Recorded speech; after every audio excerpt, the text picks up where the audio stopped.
महाराष्ट्र राज्य स्थापना दिनानिमित्त जिल्हाधिकारी कार्यालयाच्या प्रांगणात ध्वजारोहण सोहळा उत्साहात पार पडला।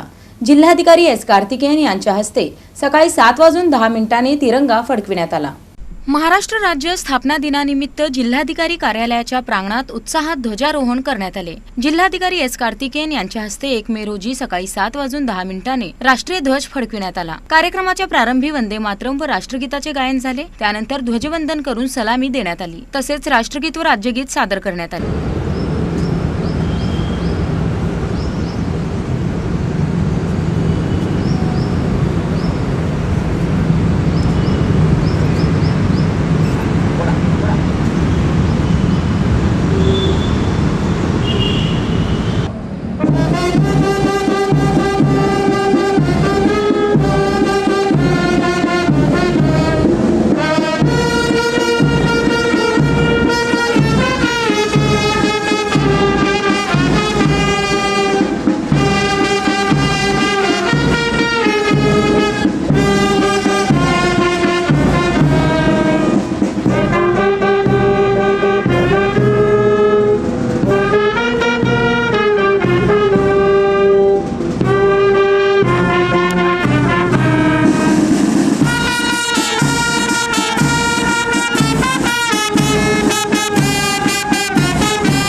यावेळी अपर जिल्हाधिकारी गणेश निराळी, निवासी उपजिल्हाधिकारी अभिजित पाटील, उपजिल्हाधिकारी लक्ष्मण कसेकर, संतोष कुमार देशमुख, सुशांत बनसोडे, जिल्हा नियोजन अधिकारी दिलीप पवार, अन्न व नागरी पुरवठा अधिकारी ओंकार पडोळे यांच्यासह अधिकारी व कर्मचारी मोठ्या संख्येने उपस्थित होते। कार्यक्रमानंतर जिल्हाधिकारी कार्तिकेयन यांनी ज्येष्ठ नागरिक व उपस्थितांना भेटून महाराष्ट्र दिनाच्या शुभेच्छा दिल्या।